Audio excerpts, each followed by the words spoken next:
নমস্কার বন্ধুরা, আপনাদের আমাদের মেডিসিন বাংলা চ্যানেলটিতে স্বাগত। বন্ধুরা, আজকের ভিডিওর মাধ্যমে আমরা জানবো ওএফএম সিরাপটি বাচ্চাদের কোন কোন ক্ষেত্রে ব্যবহার করা যেতে পারে, এটির ডোজ কি হতে পারে, কতদিন পর্যন্ত খাওয়ানো যেতে পারে ও এটির পার্শ্ব প্রতিক্রিয়া কি হয়ে থাকে বাচ্চাদের মধ্যে, বিস্তারিত জানবো আজকের এই ভিডিওর মাধ্যমে। ওএফএম সিরাপটি JB Chemical and Pharmaceutical Limited company তৈরি করে থাকে। ওএফএম সিরাপটি 60 ml একটি শিশি হয়ে থাকে, যার আনুমানিক দাম 60 টাকা থেকে 70 টাকার মধ্যে। বন্ধুরা, এই ওএফএম সিরাপটি বাজারে যে কোনো মেডিকেল স্টোরে পেয়ে যাবেন আপনারা। বন্ধুরা, এই ওএফএম সিরাপটিতে ওফ্লাক্সাসিন 50 mg এবং মেট্রোনিডাজল 100 mg ব্যবহার করা হয়েছে প্রত্যেক 5 ml।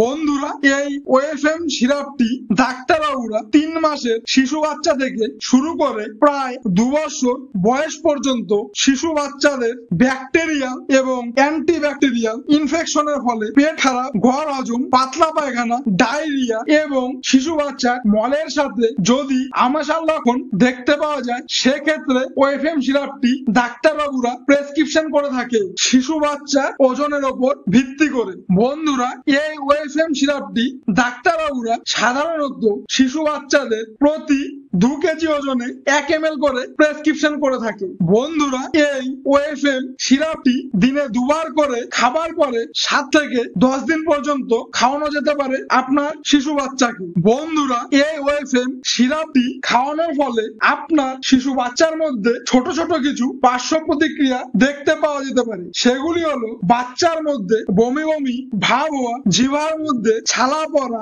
মাথা ব্যথা এবং মাথা ঘোরানো, খাওয়ার রুচি কমে যাওয়া এবং শরীরে র্যাশ ওঠা। এই ধরনের লক্ষণ আপনার শিশু বাচ্চার মধ্যে দেখা যেতে পারে ওএফএম সিরাপটি খাওয়ানোর ফলে। যদি আপনার শিশু বাচ্চার মধ্যে এ ধরনের কোনো লক্ষণ দেখা যায়, তাহলে ওএফএম সিরাপটি বন্ধ রেখে আপনার নিকটবর্তী শিশু ডাক্তারের কাছে পরামর্শ গ্রহণ করুন। বন্ধুরা, আজকের ভিডিওর মাধ্যমে এটাই ছিল ওএফএম সিরাপ সম্পর্কিত বিষয়ে বিস্তারিত আলোচনা। বন্ধুরা, আপনাদের যদি আমাদের ভিডিওটি ইনফরমেটিভ লেগে থাকে, তাহলে আরো এই ধরনের ভিডিও পেতে চ্যানেলটি সাবস্ক্রাইব করে আমাদের পাশে থাকুন। ধন্যবাদ।